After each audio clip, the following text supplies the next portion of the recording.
Olá, querido amigo do programa Vida e Atitude, que alegria estar com você mais uma vez. Olha só, hoje nós vamos falar de um assunto bem importante. Deixa eu te perguntar aí, como é que estão as suas finanças? Será que você que é casado, casada, você conversa com o seu esposo, com a sua esposa sobre finanças? Ah, é sobre isso que nós vamos falar hoje com um especialista nesta área. Ele se chama Guilherme Cândido e ele vem para nos ensinar um pouquinho como lidar com essa situação das finanças. Então, fica ligado aí conosco até o final do nosso bate-papo. Guilherme Cândido, Isso mesmo. seja bem-vindo ao Vida e Atitude. Obrigado, Clarice. Sabe que muitas vezes falar desse assunto, falar de finanças, não é muito fácil, né? Principalmente quando a gente fala de marido e mulher. E eu já vi muita briga, aliás, já aconteceu até comigo, Sim. né? Até na minha casa, no meu casamento, porque muitas vezes não há ali uma, digamos assim, uma concordância, às vezes, em certos aspectos financeiros. Mas antes da gente falar sobre esse assunto, às vezes polêmico e porém necessário e importante, eu queria que você contasse aí para o pessoal que está nos assistindo um pouquinho sobre você, o que que você faz, né? Qual que é a sua formação? Sem dúvida. Então, eu sou formado em engenharia, mas eu atuei pouco tempo dentro da minha área de formação mesmo. E aí eu fui trabalhar fora de Curitiba em um período específico de tempo da minha vida. E eu voltei para cá justamente para casar com a minha esposa.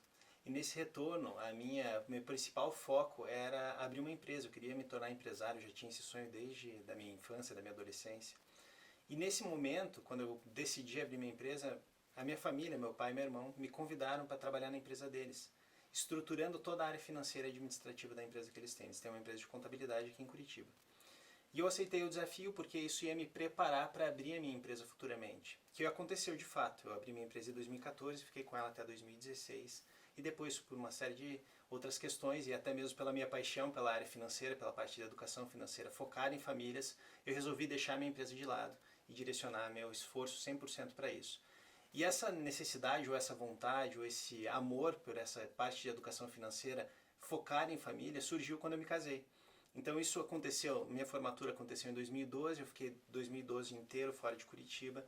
2013 eu iniciei toda essa estruturação financeira na empresa da minha família e 2014 eu casei.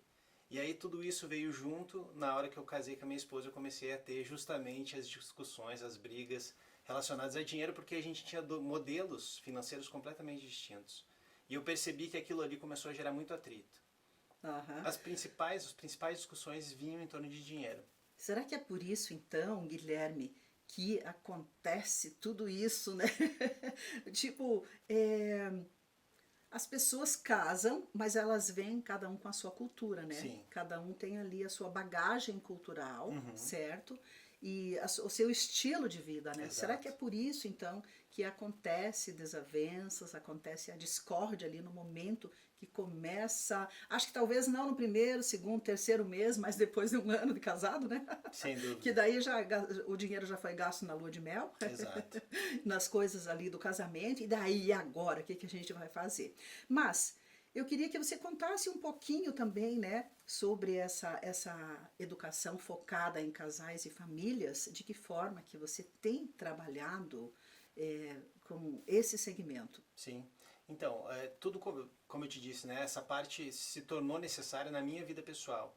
E eu comecei a desenvolver habilidades e trazer principalmente da empresa, do ramo empresarial, algumas ferramentas para o meu dia a dia. E aí foi onde eu consegui perceber que eu comecei a ter resultados diferentes. Primeiro, eu comecei a alinhar meu modelo financeiro junto com a minha esposa, e é isso que eu proponho para os meus clientes quando eu atendo, faço atendimentos em família e tudo mais. E aí eu comecei a trazer essas ferramentas e começou a dar uma impulsionada na nossa vida financeira. A gente começou a pelo menos não brigar mais, não discutir, a conversar de uma forma mais alinhada. E isso foi que eu comecei daí, em 2016, a trazer isso para o meu blog, onde começou todo esse movimento, né? Para que daí futuramente eu conseguisse começar a orientar famílias, prestar consultorias e levar isso para outros casais, para outras vidas. E por que eu foco em casais? Porque eu senti na minha pele a importância que é essa parte financeira dentro de um relacionamento e o quanto isso gera de brigas.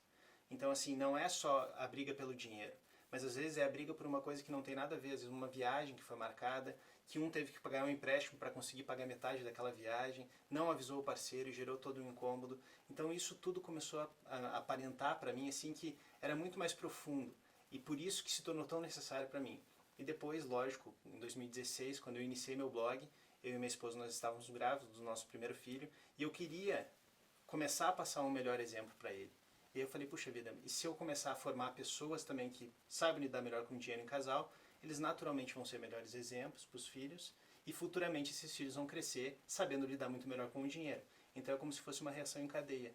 E aí isso despertou para mim essa vontade de focar nessa linha de raciocínio. Interessante isso que você falou, porque acho que vai muito além, né? Essa importância da educação financeira vai muito além de eu ter essa educação, o meu esposo, a esposa ter essa educação financeira, mas vai além, porque daí vem os filhos. Sim.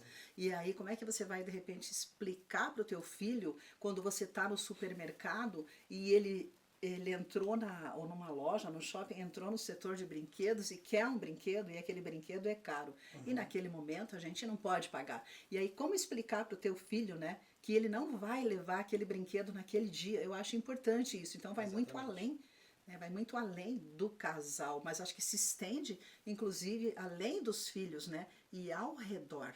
Sim. Eu acho que impacta ao redor também, onde se vive Sem a dúvida. questão da educação financeira. Com certeza. Eu costumo dizer, né, que um casal que tem um alinhamento financeiro traz mais harmonia para dentro do lar e isso imediatamente vai começar a repercutir em todo o resto.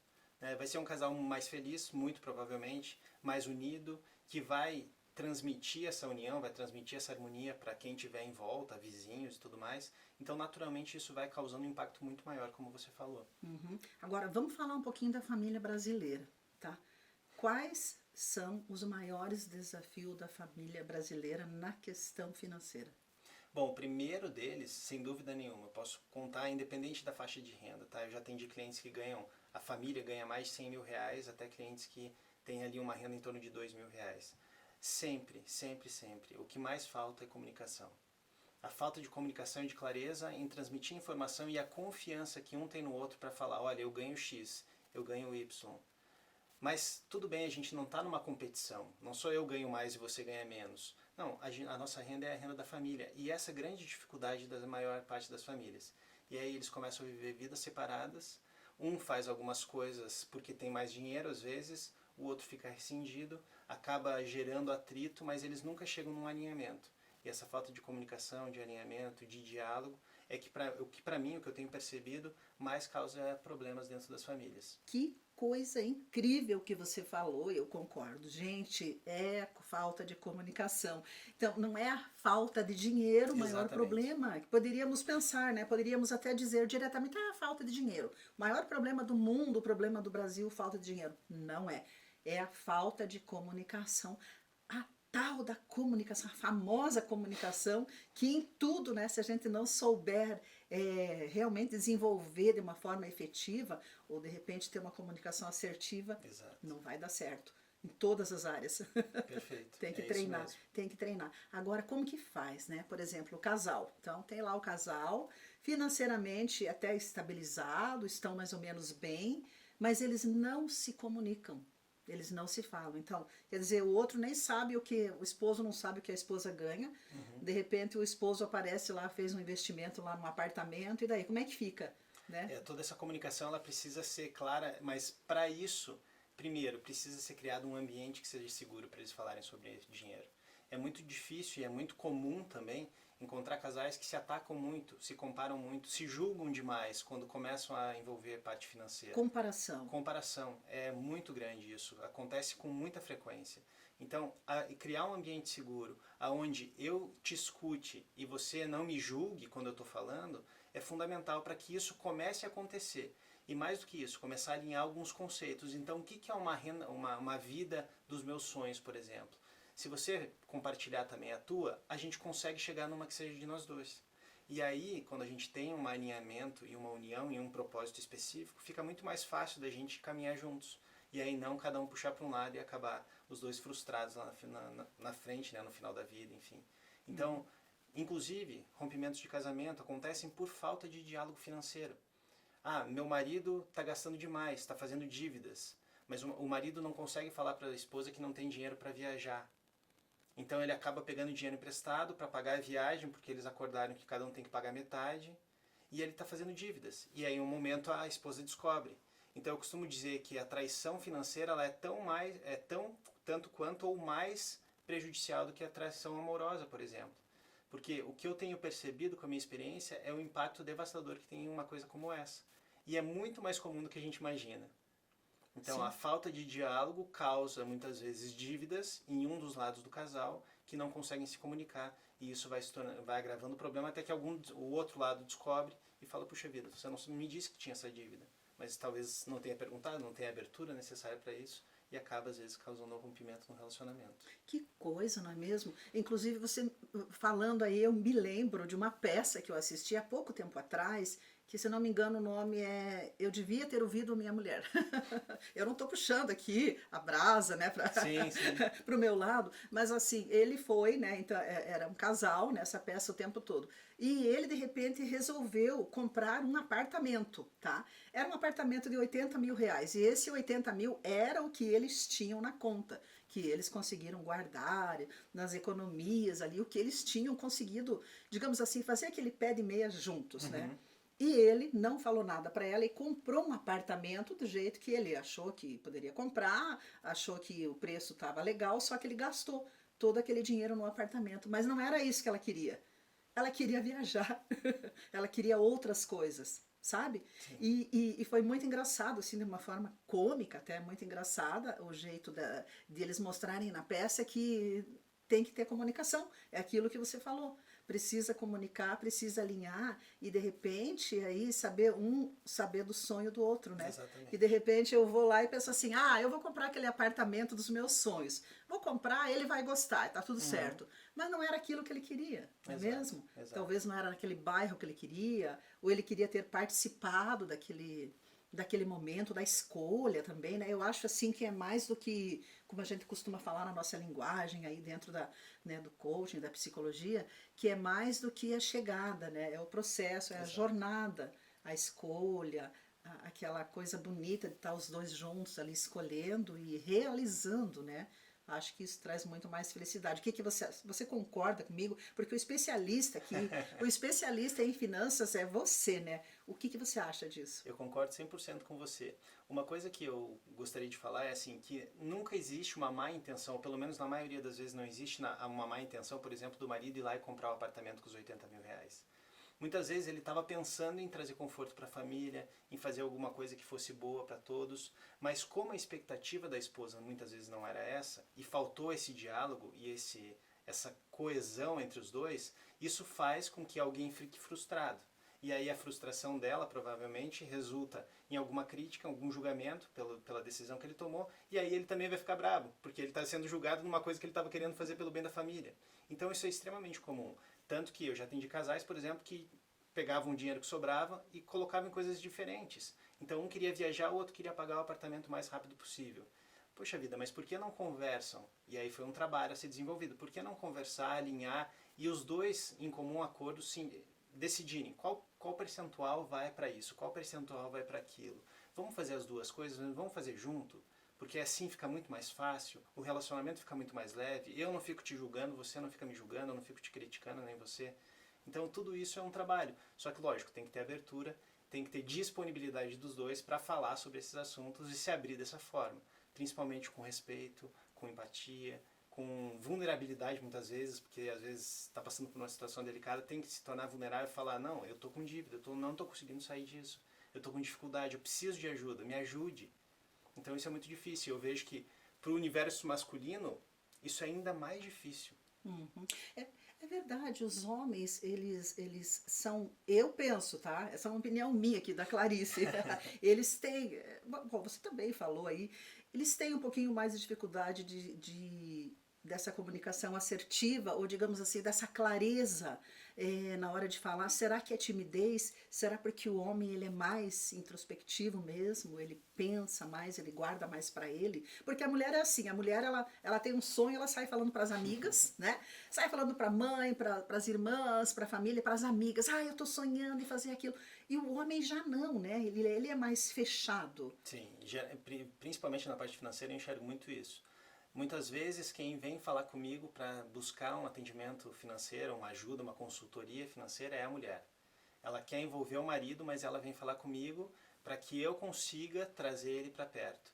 Mas não por mal, mas é muitas vezes por uma dificuldade do homem em se tornar vulnerável e falar que às vezes ele não está conseguindo trazer o sustento para dentro de casa, como era esperado dele muito tempo atrás, né? Não muito tempo atrás. Então essa dificuldade acaba fazendo com que o homem se feche muitas vezes para falar sobre a parte financeira e dificulte essa comunicação. Mas o que acontece também muitas vezes é que as mulheres falam do sonho para as amigas e acabam não falando para o marido. Pois é, aí Então, que tá o problema. e aí acaba que são duas coisas que nunca vão conseguir se conversar se um dos dois acabar não abaixar a guarda e falar, não, calma aí, vamos conversar sobre isso. E pela minha experiência, o que tem acontecido mais é a mulher trazer esse tipo de informação, ou esse tipo de necessidade. O homem é aquele que vai buscar um investimento que vai fazer a família crescer, o patrimônio de uma hora para outra. Geralmente eles vêm falar comigo sobre investimento, mas aí eu pergunto, tá, mas como é que estão as finanças? Porque não adianta você começar a investir se você não consegue fazer sobrar. Você vai investir um dinheiro agora e depois você não vai mais conseguir. Então calma aí, como é que estão as finanças? E aí às vezes eu enxergo e consigo trazer isso deles de que não, realmente as finanças não estão boas. Mas o caminho mais comum é a mulher conseguir se comunicar melhor nesse sentido. Então aí é a lição de casa para os dois, né? Sem dúvida alguma. Separar um tempinho, conversar mais sobre este assunto. Sim. Às vezes as pessoas têm medo de falar sobre esse assunto, né? Eu sinto assim, a gente ouve, né? Às vezes os amigos, ai, tenho medo de falar porque daí, daí vai chegar lá, o saldo tá negativo, e daí? Tá no vermelho, né? O Sim. saldo da conta, daí vai gerar um atrito. Então, tem pessoas que preferem não falar, talvez pelo medo até de gerar uma briga ali entre o casal e vai levando, vai empurrando com a barriga, vai levando, só que daí pode ser, acho que pior lá na frente, né? Com certeza vai ser, certeza vai ser, porque vai se somando, né? Uma situação vai se somando com a outra. Então a orientação que eu sempre passo, e vale para o pessoal que está assistindo em casa também, é de sempre, sempre, sempre buscar olhar para frente, não olhar para trás. Porque o que aconteceu, se o marido ou a esposa foi lá no shopping, foi lá não sei aonde, gastou dinheiro mais do que não podia, mais do que podia e deixou a conta no vermelho, aquilo ali aconteceu. Não tem o que possa ser feito. Ele já gastou ou ela já gastou. Então agora vocês têm que pegar isso que aconteceu e falar, tá, com isso, como é que nós vamos evitar que isso aconteça no futuro? Nós vamos fazer um planejamento, nós vamos dialogar mais, nós vamos começar a conversar mais sobre essa parte financeira, vamos chamar alguém para nos ajudar, orientar sobre isso, para que isso não volte a acontecer. Por quê? Porque isso causou um mal-estar entre o casal. Então eu considero um desafio extremamente grande nesse sentido. Por quê? Porque não julgar e olhar para frente é extremamente delicado e é difícil. Então no começo o casal vai patinar em cima disso, ainda vai continuar julgando, mas é importante que a passos lentos consiga se olhar numa outra direção e aí aos poucos, ao invés de focar no que aconteceu e que já não tem mais como resolver, olhe para frente e fala, não, tudo bem, daqui para frente agora a gente vai começar a planejar desse jeito, então a gente vai ter esse dinheiro separado para a gente poder gastar como a gente quiser, por exemplo. E aí entra todo um processo de organização e de planejamento. Que bacana, Guilherme. Inclusive, você tem um blog, né? Um blog onde você traz essas questões sobre finanças, ajudando as pessoas a terem uma vida melhor através da vida financeira também. E o nome da sua, lá do seu blog, né? É Sua Família Mais Rica. Eu queria que você falasse um pouquinho desse blog seu, desse movimento, né? De que forma que as pessoas podem entrar lá e conhecer um pouquinho mais sobre esse trabalho que você faz. Claro. O blog surgiu justamente para eu compartilhar aquilo que eu estava aplicando na minha vida e estava fazendo sentido, estava dando resultado, e depois se tornou um veículo de comunicação com a sociedade, com as pessoas que me seguem, com quem busca esse tipo de informação. E é o suafamiliamaisrica.com.br. Então lá as pessoas vão encontrar conteúdos que não vão focar em fazer as famílias se tornarem mais ricas em quantidade de dinheiro no bolso. Esse não é o meu foco. Eu não quero fazer com que amanhã ou depois a pessoa se torne milionária porque ela conseguiu ganhar muito dinheiro com algumas dicas que eu dei. Eu quero é que com o que ela tem, com o que a família já ganha hoje, ela consiga fazer mais. E ela consiga usar aquele dinheiro com mais equilíbrio, fazendo com que haja mais harmonia, fazendo com que a família consiga realizar os sonhos que elas têm, fazendo com que elas consigam pagar as contas que têm, se livrem de dívidas, para que isso crie uma união maior e principalmente um ambiente mais saudável para toda a família e principalmente para os filhos. Que legal! A gente precisa disso, né? Acho que todos nós precisamos. Afinal de contas, aprender é algo que a gente precisa fazer todo dia. E por que não estar aprendendo aí em relação às finanças, o que pode nos trazer aí muito mais felicidade, muito mais alegria, né? Tanto Sem no dúvida. casamento, na família, enfim, em todos os contextos. Muito, muito legal esse trabalho que você faz, viu? E eu acho assim que é sábio, né? É sábio procurar ajuda nesse segmento, nessa área da nossa vida também, porque afinal de contas tudo se paga, né? Com Não há certeza. nada de graça, só tem uma coisa que é de graça, que é a nossa salvação, né? Exatamente. Cristo Jesus, pela graça, nos acolhe, nos recebe, nos salva, mas o restante nesse mundo aqui a gente paga por tudo, né? É, Então a gente precisa saber administrar e poder aí fazer tudo para ter uma vida mais feliz, uma vida plena realmente.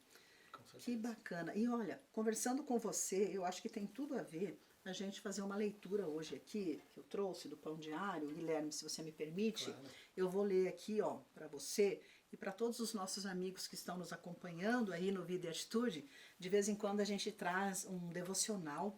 Nós temos vários devocionais, né? Esse aqui, ó, é uma edição especial, tá? Eu nem sei se está à venda a produção, será que tá? Esse aqui foi uma edição especial do Pão Diário de 25 anos, tá? De Ministérios Pão Diário, né? E daí, então, eu gostaria de ler porque essa edição ele traz assim muito sobre gratidão e alegria e gratidão, tá? E eu estava pensando aqui enquanto a gente estava conversando o quanto que a gente precisa ser grato também por tudo que já temos, né? Porque muitas Sem vezes dúvida. a gente não agradece pelo que a gente já tem, a gente quer mais, quer. A gente pede por mais, mas não agradece tudo aquilo que a gente já conquistou.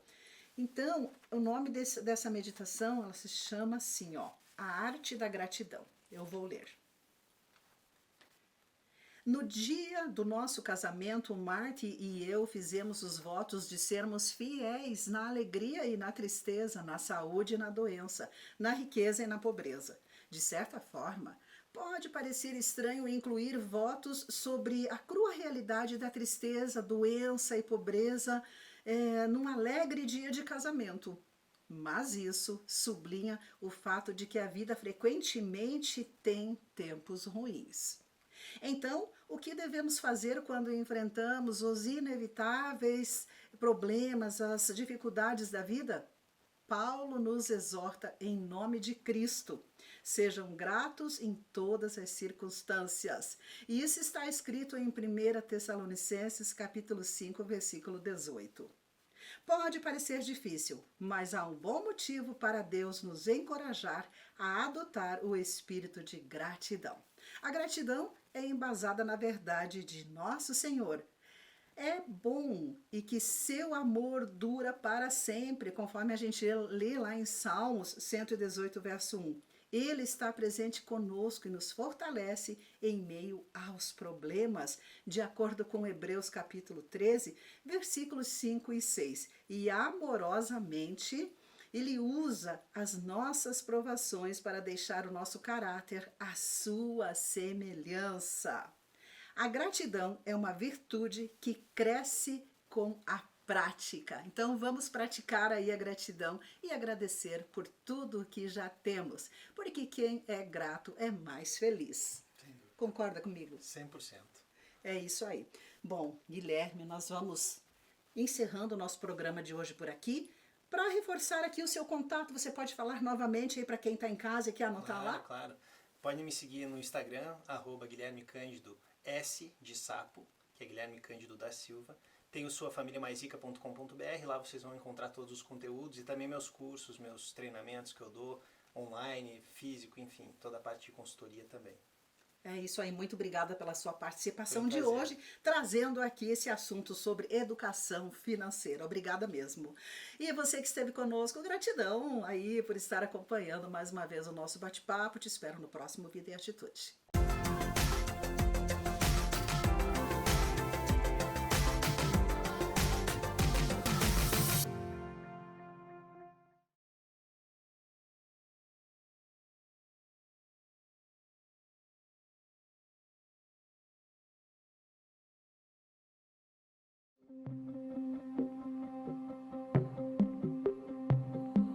My life is different.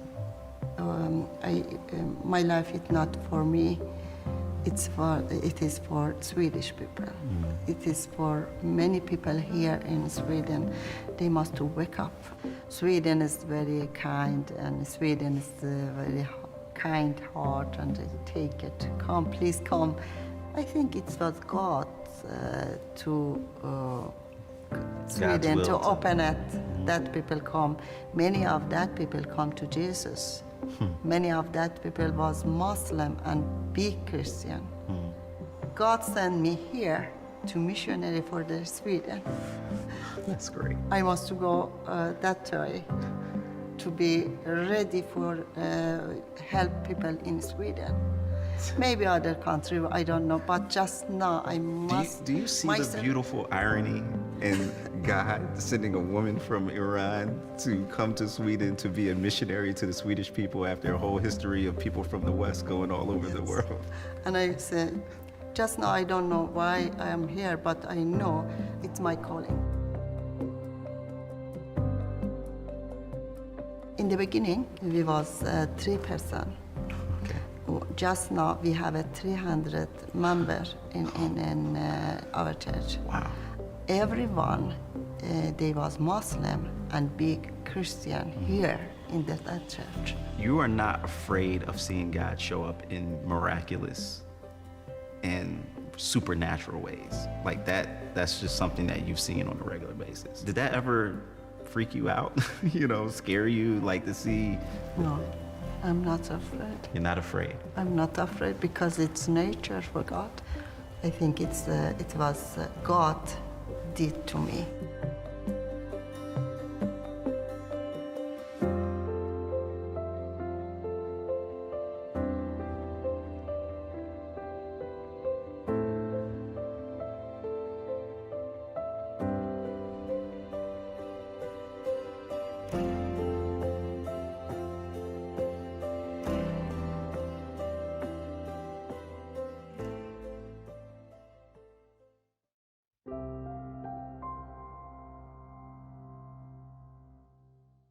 Olá!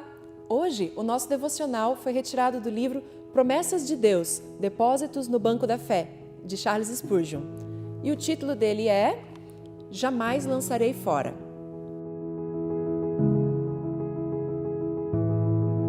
Todo aquele que o Pai me dá, esse virá a mim, e o que vem a mim, de modo nenhum o lançarei fora. João 6,37. Há algum caso em que Nosso Senhor lançou fora alguém que tenha vindo a Ele? Havendo, gostaríamos de saber, mas não houve sequer um e nunca haverá.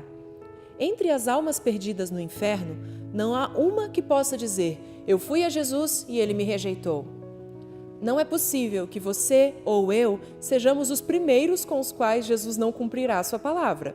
Não alimentemos tal receio obscuro. Suponhamos que vamos agora a Jesus com relação aos males de hoje. Disto podemos ter certeza, Ele não se recusará a nos ouvir, nem mesmo nos lançará fora. Aqueles de nós que com frequência vão até Ele e aqueles que nunca o fizeram, sigamos juntos e veremos que Ele não fechará a porta de sua graça diante de nenhum de nós. Este recebe pecadores, mas não repele nenhum deles. Nós vamos a Ele fracos e em pecado, com uma fé trêmula, com um conhecimento pequeno e uma fraca esperança. Contudo, Ele não nos rejeita.